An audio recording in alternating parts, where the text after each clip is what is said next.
नमस्कार सेविका ताईंनो, मी पुष्पवती चंद्रकांत मोरे, अंगणवाडी सेविका व्हिडिओ भगिनींनो, तुमच्या आवडत्या चॅनलवर म्हणजेच ॲक्टिव्ह अंगणवाडी चॅनल तुमचं खूप खूप स्वागत करते. सेविका ताईंनो, आपण आजच्या व्हिडिओच्या माध्यमातून हे बघणार आहोत की आपल्याला पोषण ट्रॅकर ॲप्लिकेशनच्या काम करण्याचा जो इन्सेंटिव्ह आहे किंवा ज्याला आपण प्रोत्साहन भत्ता म्हणतो मराठीत, तर तो प्रोत्साहन भत्ता गेल्या 5 महिन्याच्या आपल्या अकाउंटला आलेला आहे. फक्त जे निकषमध्ये पात्र होते त्यांना 5 महिन्याचा आलेला आहे आणि जे निकषमध्ये पात्र नव्हते त्यांना एकही रुपया आलेला नाही. तर पहिली गोष्ट अशी की आपल्या खूप साऱ्या ताईंना 6 गुण आहेत, 5 गुण आहेत, 4 गुण आहेत. तर त्याच्यामुळे जर ही गुणांची जे 7 गुणांपासून सुरुवात आहे त्याच्याऐवजी जेवढे गुण तेवढे जरी पैसे खात्यात आले असते तरी आपल्या ताई समाधानी राहिले असत्या. का तर कारण त्यांनी तेवढे गुण मिळवण्यासाठी देखील त्यांनी पोषण ट्रॅकर ॲप्लिकेशनवर काम केलेलं आहे, परंतु तरी देखील त्यांना दाम मिळालेला नाही. आणि ह्या गोष्टीसाठी मात्र युनियनने घाईघाईने हा निर्णय मान्य केला. तरी त्यांनी अजून सुधारणा करून जर याच्यामध्ये जर काही करता आलं तर नक्कीच त्यांनी प्रयत्न करावा की जेवढे गुण तेवढे जरी पैसे मिळाले, नाहीतर सरसगट 15,000 जरी दिला सेविके ताईला आणि मदतनीस ताईला 8,500 तर अगदी फार उत्तम होईल. परंतु असो, तर मी आज तुम्हाला जे झालेलं असेल त्या गोष्टीवर तर मी जास्त बोलू शकत नाही, परंतु भविष्यामध्ये म्हणजे किंवा ह्या महिन्यापासून तुमचा प्रोत्साहन भत्ता तुमचा जाऊ नये याच्यासाठी आणि तुम्ही मागील जानेवारी महिन्यापासून चेक केलं तर तुमचं देखील लक्षात येईल की आपला प्रोत्साहन भत्ता कशा पद्धतीने गेलेला आहे. आता निकष अगदी धावतीत वाचते. CBE कार्यक्रम 2 घ्यायचे सगळ्यांना माहिती आहे. त्याच्यानंतर घरपोच आहार, आता जे जे महत्त्वाचे आहेत त्याच्यावर मी फोकस करते आणि त्याचं तुम्हाला सांगते की कशा पद्धतीने चेक करायचं. मी ॲपवर देखील तुम्हाला प्रत्यक्ष दाखवते आणि इथे देखील तुम्हाला सांगते. तर बघा, आपल्याला दरमहा नोंदणी झालेल्या एकूण लाभार्थी संख्येच्या 90% लाभार्थ्यांना 25 दिवसासाठी THR वाटप करायचा आहे. म्हणजे कसं, आता तुम्हाला एक उदाहरण देते. समजा तुमच्या रेकॉर्डला म्हणजे समजा आता हा महिनाच सुरू आहे आणि या महिन्यामध्ये तुमच्याकडे एकूण THR चे गरोदर, स्तनदा आणि 6 महिने 30 वर्ष वयोगटाचे लाभार्थी तुमच्याकडे 30 आहेत. तर मग आपल्याला काय करायचं आहे की 30 मुलं आहेत, तर मग त्याचं तुम्हाला सूत्र कसं काढायचं आहे, तर त्याची टक्केवारी कशी काढायची 90%. तर जर तुम्ही 100% भरले असेल तर तुम्हाला टक्केवारी काढायची गरजच नाही, परंतु तुमचं आता काढूनच घ्यायची टक्केवारी. आता तुम्ही मागील पण टक्केवारी काढत झाला. आता आपल्याला मार्च पर्यंत आपले पैसे आलेले आहेत. फेब्रुवारी महिन्याचे पैसे आलेले नाहीत, फक्त ऑक्टोबर, नोव्हेंबर, डिसेंबर, जानेवारी आणि मार्चचे पडलेले आहेत. फेब्रुवारीचे आले नाहीत, महिना कमीचा होता. आता त्याचं क्लेरिफिकेशन माझ्याकडे पण नाही, जेव्हा येईल तेव्हा मी सांगेल. परंतु एक उदाहरण देते की 30 लाभार्थी तुमचे आहेत, हे सगळे करून गरोदर, स्तनदाने 6 महिने तर 3 वर्ष करून तुम्ही यांची टक्केवारी तुम्हाला 90%वरची काढायची. तर टक्केवारी लगेच तिथे काढून घ्या आणि त्याच्यानुसार तुमच्या लक्षात येईल. असंच तुम्हाला पुढच्या मुलांचं देखील करायचं आहे. मग 30 भागीला 100 गुणिला 90 जर केलं तर तुमची 27 मुलांचं म्हणजे 27 एकूण जो THR आहे तर 27चा THR तुमचा वाटप झाला पाहिजे 30 पैकी. तेव्हा तुम्हाला पोषण जो प्रोत्साहन भत्ता आहे त्याच्यासाठी 1 गुणासाठी तुम्ही पात्र आहात.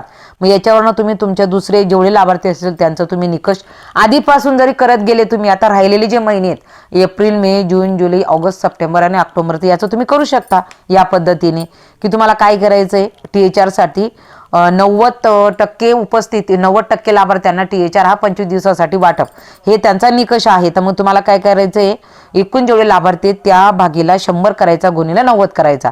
मी तुम्हाला हे 30चं उदाहरण दिलं की 30 लाभार्थी आहे धरून चाला, तर 30 भागीला मी 100 केलं, गुणिला 90 केलं, तर आपल्याला 27 मुलं हे मुलं म्हणजे जेवढे आपले पात्र लाभार्थी आहेत गरोदर, स्तनदा आणि मुलं यांचं धरून 27चा THR वाटप असेल तर मला 1 गुण त्याच्यासाठी मिळू शकतो. हे झालं याचं. त्याच्यानंतर खाली यायचं आहे आपल्याला 3 ते 6 वर्ष वयोगटातील बालकांचं पूर्वशालेय शिक्षण. आता हे 3 ते 6 वर्ष वयोगटातील नोंदणी झालेल्या एकूण बालकांच्या 80% बालकांची किमान 16 दिवस उपस्थिती.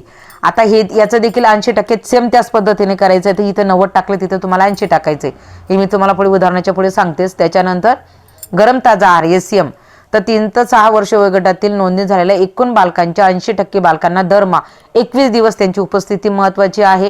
म्हणजे 21 दिवस आहार दिला गेला पाहिजे त्यांना. त्याच्यानंतर VHND, ती पण आपल्याला म्हणजे VHND CB हे अगदी आपल्या हातातलं आहे. गरम ताजा आहार पूर्वशालेय शिक्षणाचं देखील आपल्या हातातलं आहे. म्हणजे वरून जर तुम्ही पाहिलं क्रमनुसार 1, 2, 3, 4, 5 हे आपल्या 100% आपल्या हातातले आहेत. आणि याच्यानंतर जो 6 पासून सुरू होतं, 6 पैकी म्हणण्यापेक्षा म्हणजे 1 ते 5 आणि त्याच्यानंतर तुमचा 6 बघा इथं SCM आणि THR घरपोच आहार, साठा नोंदी.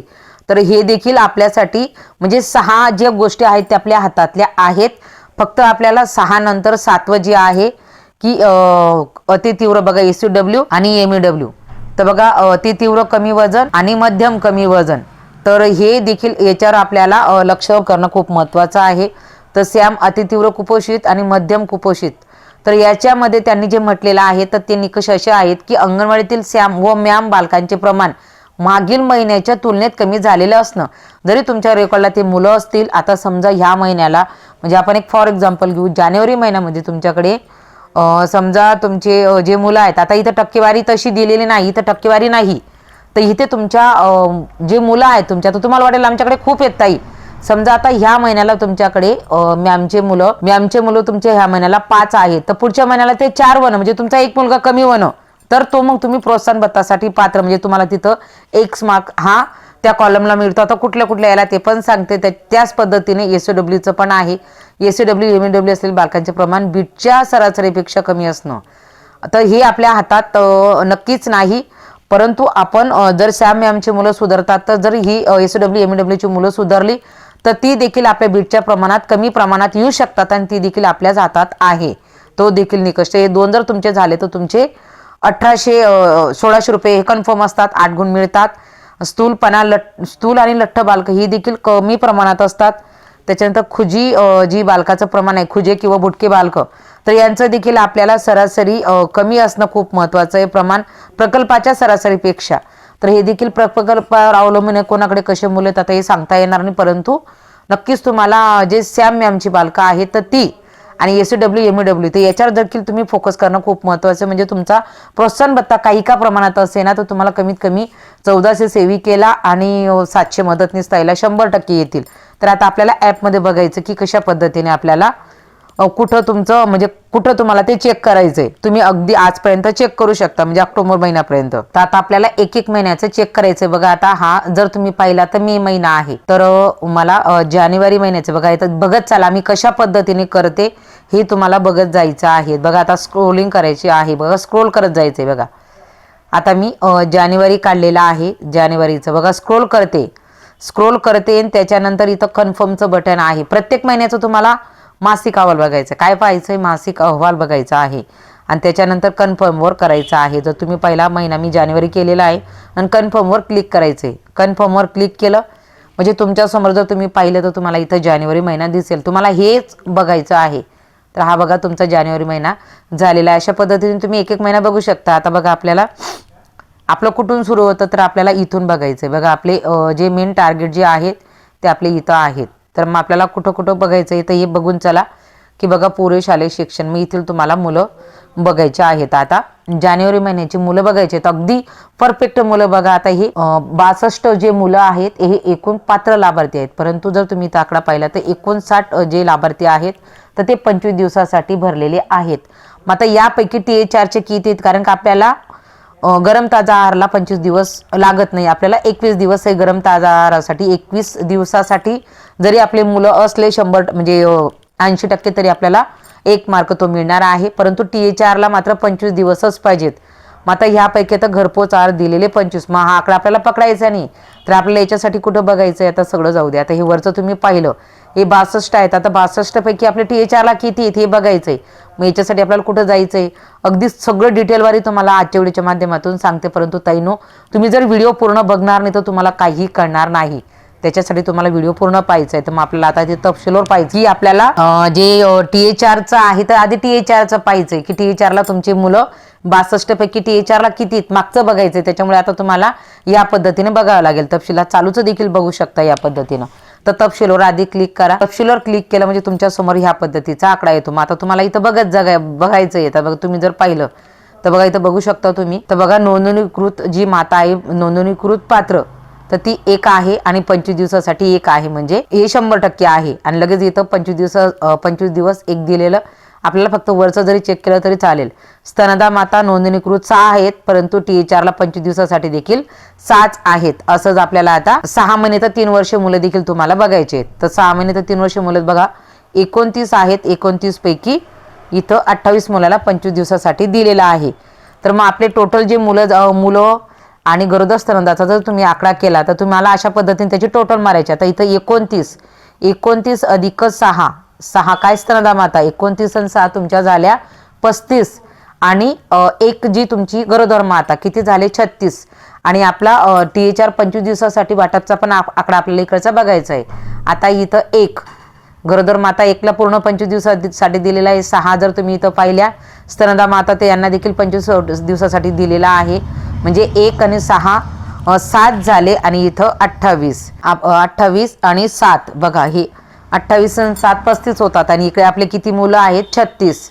म्हणजे सगळे जर आकडा आपण पकडला 1 आणि 6 7 आणि 29 36 पैकी 35 लाभार्थ्यांचा THR मी दिलेला आहे.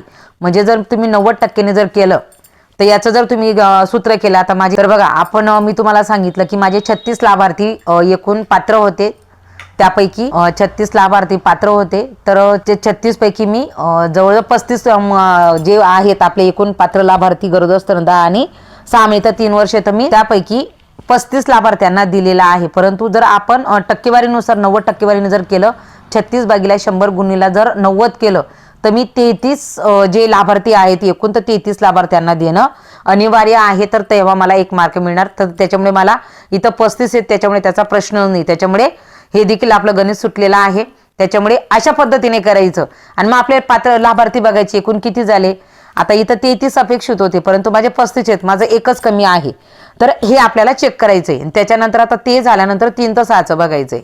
तर 3 तर 6चं जर तुम्ही पाहिलं तर बघा इथं 3 तर 6चे आता हेच हा आकडा बघायचा कशासाठी SCM साठी SCM च्या साठी जे निकष आहेत तर त्याच्यासाठी देखील आपल्याला हा आकडा आपल्याला बघायचा आहे. तर 26 पैकी 24 लाभार्थ्यांना आपल्याला 25 दिवसासाठी आपल्याला जो गरम ताजा आहार वाटपचा आकडा आपल्याला इथं रिपोर्टमध्ये दिसत आहे. परंतु आपल्याला तिथे 21च दिवस आहे. जर तुमची इथं कमी जरी आकडे असले आणि इथं तुम्ही आणखी ते कुठं जाऊन मोजायचं ते देखील मी तुम्हाला सांगणार की तुमचा कशा पद्धतीने 100% SCMचा आकडा जाणार नाही. परंतु इथं दाखवते आणि त्याच्यानंतर बाहेर जाऊन देखील दाखवते की SCM तुम्हाला कशा पद्धतीने मिळतो. तर इथे देखील आपल्याला काय करायचं आहे तर पात्र लाभार्थी आहेत आपले 26 भागीला आपल्याला 100 करायचं आहे आणि गुणीला तुम्हाला इथं 80 करायचं आहे. उत्तर येतं 21 लाभार्थी. तर 21 लाभार्थी 21 मुलंच पाहिजे होते 24 आहेत म्हणजे माझा हा देखील माझा मार्क्स आहे. इथं देखील मला 1 मार्क. बघा तुम्हाला जर कळलं नाही तुम्ही कमेंटमध्ये सांगा नक्कीच मी तुम्हाला व्यवस्थितरित्या सांगला. हा व्हिडिओ मोठा होणार आहे फक्त समजून घ्या कशा पद्धतीने आपल्याला समीकरण किंवा गणित आपल्याला लावायचंय. तर बघा 24 दिवस आपल्या म्हणजे 25 दिवस आपल्याला 25 दिवसासाठी आपल्याला गरम ताजा आहार नसतो तो आपल्याला 21 दिवसासाठी असतो. तर माझे जर मुलं 25 दिवसामध्ये जर 24 येत आहेत आणि 26च्या याला जर आपण सूत्र केलं तर मला 21 जे मुलं आहेत माझे तर 21 मुलं हे येणे अनिवार्य आहेत. त्याच्यामुळे 24 इथं येऊन गेले. त्याच्यामुळे याचं देखील माझा 100% 1 गुण माझा असेल. तर असं तुम्हाला करत चालायचं आहे. आणि जर तुम्हाला इथून जर समजलं नाही तर तुम्ही आणखी परत कुठं जाऊन बघू शकता. त्याच्यासाठी आता आपण बाहेर येणार आहोत. म्हणजे तुमचे जे 2 गुण आहेत ते मी तुम्हाला वरच सांगून दिले परंतु आता इथं देखील तुम्हाला 2 ऐवजी 3 गुण देखील दिसू शकतात. आणि तुम्ही जर इथे क्लिक केलं बघा इथे जरी तुम्ही क्लिक केलं की तुम्हाला असं वाटतं की आता तिथं मुलं दिसत नाही तर तुम्ही इथं क्लिक केलं तर तुम्ही इथे क्लिक करून देखील तुमचे जे मुलांचे दिवस असतात गरम ताजा आहाराचे तर तुम्ही बघा जर इकडचा आकडा जर पाहिला तर हे इथं दिलेलंच आहे सगळं तुम्हाला क्लिअर सांगते. हा THR असतो आणि हा गरम ताजा आहार असतो. बघा इथं SCM आहे. तर तुम्ही SCM चे मुलं अशा पद्धतीने देखील एक एक करत जर तुम्ही बघत गेले तर अशा इकडं THR असतो आणि इकडं गरम ताजा आहार असतो. तर तुम्ही हे जरी देखील बघत गेले तर याच्या पद्धतीने तुम्हाला लक्षात येईल की हे SCM ची बाजू आहे. तर तुमचे SCM ला मुलं किती मुलं तुमचे किती दिवसासाठी म्हणजे 21 दिवसाचे मध्ये किती मुलं आहेत तुमचे आलेले एकूण तर तो आकडा काढून घ्यायचा आणि ह्या सूत्राप्रमाणे तुम्हाला टक्केवारी काढायची. म्हणजे तुम्हाला त्या निकषामध्ये तुम्ही बसलेत की नाही हे तुमचं लक्षात येईल. आणि इकडे THRचं देखील तुम्ही इकडे THRचा आहे तर इकडे THRची मुलं तुम्ही बघू शकता या पद्धतीनं आणि इकडे गरम ताजा आहारचे आणि आपल्याला आपले मुलं माहिती असतात तुमचं लगेच लक्षात येऊन जाईल. तर अशा पद्धतीने इथे पण तुम्ही बघू शकता. आणि दुसरा जो मुद्दा आहे आपला उपस्थितीचा तर उपस्थिती तुमची पुरुष शालेय जे शिक्षण आहे तेच आपली उपस्थितीचा आकडा आहे तर तो देखील तेवढाच महत्त्वाचा आहे. तर बघा आता तुमचे जे इथं 32 मुलं आहेत तर 32 पैकी हा आकडा बघा 21 दिवसाचा आलेला आहे. आणि हाच फॉर्म्युला तुम्ही आता 21 दिवस जे आलेले आहेत मुलांचे तर हे 21च दिवस तुम्हाला गरम ताजा आहारासाठी देखील तुम्ही जे आहे ते वापरू शकता. तर जे आता तुम्हाला इथं शोधायचं नाही तर SCM ला देखील तुमचे हे 21 दिवसाची मुलं बघा किमान 21 दिवस अंगणवाडीमध्ये उपस्थित असलेली मुलं. तर इथं देखील तुम्ही ते करू शकता. इथून देखील तुम्हाला इकडचा आकडा हा कळून जातो. तर तुमचे जे 3 निकष आहेत ते इथले, तर 3 निकष मी तुम्हाला व्हिडिओच्या माध्यमातून सांगितलं. 32 पैकी 25 मुलं माझे 21 दिवसासाठी आहेत. आता इथे देखील आपल्याला सेम टक्केवारी जो तुम्ही काढायचे म्हटले तर तुम्ही अशा पद्धतीने काढू शकता आणि ते तुमचं नक्कीच लक्षात आलं असेल की आपल्याला 30 टक्केवारी आहे. आणि इथं एक टेन्शन पण घेऊ नका की तुमची मुलं प्रायव्हेट शाळेला जातात, तर प्रायव्हेट शाळेला जातात म्हणून तुमचे मुलं तुम्ही जरी प्रायव्हेट शाळेला दाखवलेले असले, परंतु जेवढे मुलं आपले पटावर असतात तर तेवढे मुलं 100% आपले जर आले, जेवढे मुलं 100% आले तरी तुमचा प्रोत्साहन भत्ता हा जात नाही. आता माझे इथं 26 मुलं आहेत आणि बाकीची जी मुलं आहेत 4 मुलं, 26 मुलं ही माझी जी आहे ती अंगणवाडी केंद्रात येणारी आहेत दररोज. आणि याच्यातली जी 6 मुलं आहेत ती 6 मुलं माझी जिल्हा परिषदला 4 आणि 2 प्रायव्हेटला अशी गेलेली आहेत. आणि ते सोडून जर टक्केवारी माझी पाहिली तर जर माझे 26च्या म्हणजे त्यानुसार टक्केवारी पाहिली तर माझे जो प्रोत्साहन भत्ताला हा देखील 1 मार्क माझा जात नाही. तर तुमच्या जर डोक्यात असेल की आमची मुलं प्रायव्हेटला आहेत, जिल्हा परिषदला आहेत, तर त्याचा देखील तुमचे मार्क्स जात नाहीत. तर इथे देखील तुमचे मार्क्स जात नाही. तर अशा पद्धतीने जर तुमचं असेल तर इथे देखील मार्क्स जात नाही. तर तुमचे मार्क्स मग त्याच्यानंतर कुठे जाऊ शकतात, जर तुमचे THR मध्ये गेले नाही, जर तुमचे कुठे गेले नाही तर तुमचे इथं मार्क्स जातात. मग ते कशा पद्धतीने जातात हे देखील तुम्हाला सांगते. तर आपल्याला याच्यासाठी पहिलेपासून, आता आपण तुम्ही जानेवारीपासून बघू शकता परंतु तुम्ही मागचे महिने बघू शकत नाही. तर आपल्याला इथं तुमचं जे कुपोषण आहे तर हे जर असेल, आता माझा इथं 0 आहे त्याच्यामुळे माझा 1 मार्क्स इथं फिक्स आहे. तर इथं जरी हा आकडा आहे म्हणून माझा प्रोत्साहन भत्ता जाईल असं देखील नाही. तर याला निकष कसे आहेत, आता जानेवारी महिन्यामध्ये माझी इथं मध्यम जे बुटकम बालका आहेत ती माझी 8 आहेत. मग ती फेब्रुवारी महिन्यामध्ये माझी कमी झालेली पाहिजे. याला हे लक्षात ठेवा, ही कमी व्हायला पाहिजे. म्हणजे हे जे 2 कॉलम आहेत खालची, तर ही आकडेवारी जी आहे तर ही आकडेवारी कमी व्हायला पाहिजे. किंवा जर असं होईल की हा मुलगा कमी झाला आणि दुसरा मुलगा वाढला तरी तुमचा प्रोत्साहन भत्ता जात नाही, परंतु जर तोच मुलगा कंटिन्यू तेच मुलं तुमचे चालत असतील, सारखे जरी असतील तरी देखील तुमचा प्रोत्साहन भत्ता जाऊ शकतो. आता हा जो एक बालक आहे माझा मॅमचा आहे आणि हे जे 4 मुलं आहेत माझे MWला आहेत. मग याची जी सुधारणा आहे ही आपल्या हातात आहे. ही सुधारणा जी आहे ती आपल्या हातात आहेत. हे जे 2 मार्क्स आहेत आपल्या हातातले आहेत. याचा जर तुम्ही विचार केला तर अगदी सोपं गणित आहे. बघा तुम्ही एक जर केलं, तुम्हाला CBEचा 1, VHNDचा 1 आपल्या हातातले, त्याच्यानंतर THRचा 1, त्याच्यानंतर स्टॉक रजिस्टर गरम ताजा आहार आणि THR जर तुम्ही भरला तर त्याचा तुम्हाला 1, त्याच्यानंतर तुम्ही गरम ताजा CBE, VHND, त्याच्यानंतर THR, त्याच्यानंतर स्टॉक रजिस्टर, त्याच्यानंतर गरम ताजा आहार, पुरेशा शिक्षणाची उपस्थिती. ताईंनो किती गुण झाले, 1 2 3 4 5 आणि 6 गुण तुमचे इथं होऊन जातात. आणि जो 7वा गुण आहे तो तुम्ही जर तुमच्या ह्या महिन्याच्या तुलनेत जर तुम्ही पुढच्या महिन्याला जर तुमची आकडेवारी कमी झाली, ह्या 2 कॉलममध्ये जर तुमची आकडेवारी कमी झाली तर तुम्हाला नक्कीच हे इथं 6 तुमचे झालेले आहेत आणि 7 आणि 8 7 गुण तर तुम्हाला 100% पडू शकतात असं माझं म्हणणं आहे. आता हे तुम्हाला मी दाखवलं जानेवारी महिन्याचं. आता आपल्याला कुपोषणाचंच बघायचं आहे फेब्रुवारी महिन्यामध्ये. आता फेब्रुवारीचा प्रोत्साहन भत्ता आपल्याला आलेला नाही, आता तो कालांतर ते मला माहिती नाही, परंतु आपल्याला हे बघून घ्यायचं की आपले जी टक्केवारी आहे जी कामाचा आहे की हा जो वाढीचा तक्ता आहे खूप ग्रेडेशनचा हा खूप महत्त्वाचा आहे. याच्यामध्ये तुमचे खूप जणांचे मार्क्स जात आहेत, खास करून इथे आणि इथे. तर हे आपल्या आपण ह्या महिन्याच्या तुलनेत पुढच्या महिन्याला कमी कसं होईल, किंवा जर हा मुलगा जर माझा कॉन्स्टंट राहत असेल तर माझा प्रोत्साहन भत्ता जाऊ शकतो. म्हणजे माझा इथला 1 मार्क जाईल, एवढं मला लक्षात ठेवणं महत्त्वाचं आहे. मग तो SOWचा असो का MWचा असो, मग तो श्यामचा असो का मॅमचा असो, ही जी खालचे 2 कॉलम आहेत ते याच्यामध्ये तुम्हाला मागच्या महिन्याच्या तुलनेमध्ये आपल्याला पुढच्या महिन्याला जी हेतू दुरुस्ती व्हायला पाहिजे तर हेच आपल्याला बघून घ्यायचं आहे. आणि बीटच्या तुलनेमध्ये तुम्हाला तुमचं बुटके प्रमाणाचं जे प्रमाण आहे की बीटच्या मध्ये जर तुमच्या सगळ्यात जास्त तुमच्याकडे आकडे असतील तर मात्र तुमचा प्रोत्साहन भत्ता जाऊ शकतो. कुठला, इथला हा जो आकडा आहे तीव्र बुटकेपणा आणि मध्यम बुटकेपणा, ज्याला आपण निकष म्हणजे खुजेपणा आहे.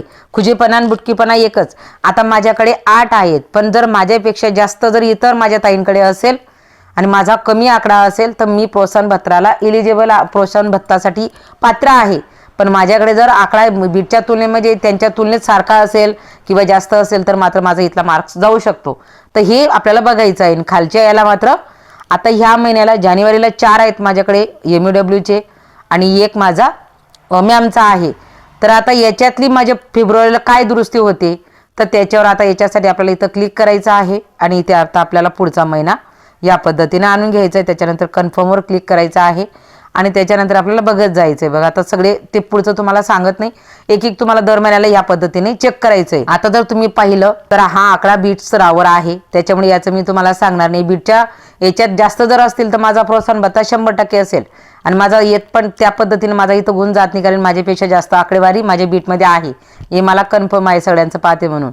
आणि त्याच्यानंतर इथं मला एक फिक्स आहे, माझा 0 आहे, पण इथे मात्र माझा एक मुलगा वाढलेला आहे.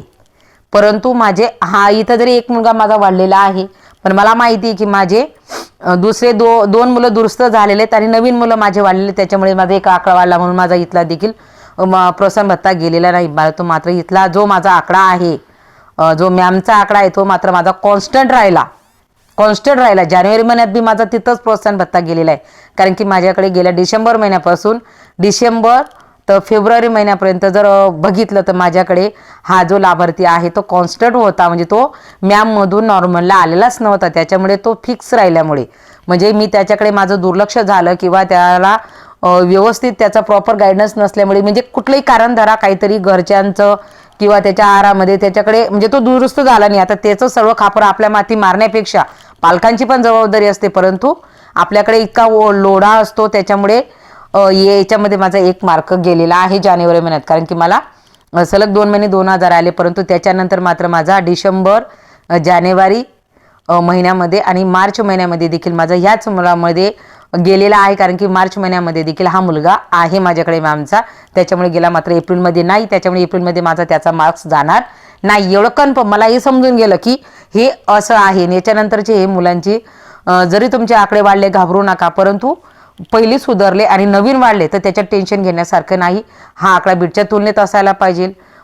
लठ्ठपणा हा तुमचा जास्त प्रमाणात असायला नको. एखाद लाभार्थी असेल आणि लठ्ठपणा हा तालुक्याच्या याच्यावर अवलंबून आहे, त्याच्यामुळे याला देखील टेन्शन घेऊ नका. जर ज्या सगळ्या तालुक्याचा अनालिसिस आहे तो आता सांगणं देखील मला कठीण आहे, तालुक्याच्या प्रमाणावर असतं.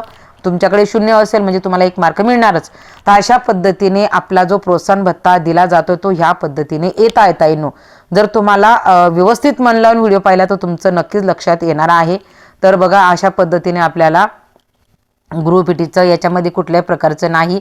तर हे आपल्याला दर महिन्याला आपलं अशा पद्धतीने बघून आपल्याला आपला THR देखील बघून घ्यायचा आहे. बघा, आता जर तुम्ही इथं पाहिलं तर इथे तुम्हाला इथे देखील आकडेवारीची तफावत फेब्रुवारी महिन्यामध्ये अशा पद्धतीने दिसेल. फेब्रुवारीचा प्रोत्साहन भत्ता हा आलेलाच नाही, मग सगळ्यांनाच आलेला नाही. आता मला देखील मी निकषमध्ये बसली की फेब्रुवारी महिना कमी दिवसाचा होता म्हणून खूप साऱ्या गोष्टी आहेत, तर त्याच्यामुळे त्याचं मी आज पण क्लिअरिफिकेशन देत नाही. तर जर इथला आकडा पाहिला तर इथल्या आकड्याच्या तुलनेमध्ये जर आपण बघायला गेलो तर हा देखील आपलं अशा पद्धतीचं नुकसान, कारण की 2 पैकी 1लाच मातेला दिलेला आहे. कारण की कसं माता आपल्याला आता आपण व्हिडिओज करून ठेवलेत, परंतु तेव्हा अशी गोष्ट होती की आपल्याला माता उपलब्ध होत नव्हत्या, लाभार्थी उपलब्ध होत नव्हते, KYC होत नव्हती. एफआरएसला सुरुवातीला त्रास होता, परंतु आता गेल्या 1-2 महिन्यापासून 100% काम आपल्या याच्यात होतंय. त्याच्यामुळे हे देखील आपला जो THRचा एक गुण आहे तो देखील आता खूप साऱ्या ताईंचा जाणार नाही. आणि गरम ताजा आहाराचं देखील फेब्रुवारी म्हणजे कमी दिवस आले असतील, परंतु जर 21 दिवस आले असतील तर प्रोत्साहन भत्तासाठी आपण पात्र असू शकतो.